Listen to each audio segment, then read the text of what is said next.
সম্মানিত কুষ্টিয়াবাসী, পবিত্র ঈদুল আজহা উপলক্ষে কোরবানির বর্জ্য পরিবেশসম্মতভাবে অপসারণে আমাদের করণীয়। পৌরসভা ও ইউনিয়ন পরিষদের নির্ধারিত স্থানে কোরবানির পশু জবাই নিশ্চিত করি। যত্রতত্র পশু জবাই হতে বিরত থাকি। পশু জবাই এবং কোরবানির পুরো কার্যক্রম চলাকালীন যথাযথ ব্যক্তিগত সুরক্ষা নিশ্চিত করি। সুনির্দিষ্ট স্থানে গর্ত করে গর্তের মধ্যে রক্ত, গোবর ও পরিত্যক্ত অংশ রেখে মাটি চাপা দেই। জবাইকৃত পশুর উচ্ছিষ্টাংশ, রক্ত, চামড়া, নাড়িভুড়ি, হাড়, শিং, গোবর ইত্যাদি ডাস্টবিন অথবা নির্ধারিত স্থানে ফেলি।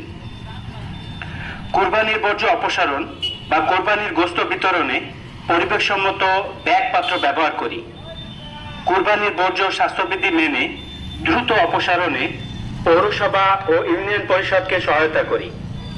সুস্থ পরিবেশ নিশ্চিত করে ধর্মীয় ও নৈতিক দায়িত্ব পালন করি। প্রচারে জেলা তথ্য অফিস, কুষ্টিয়া।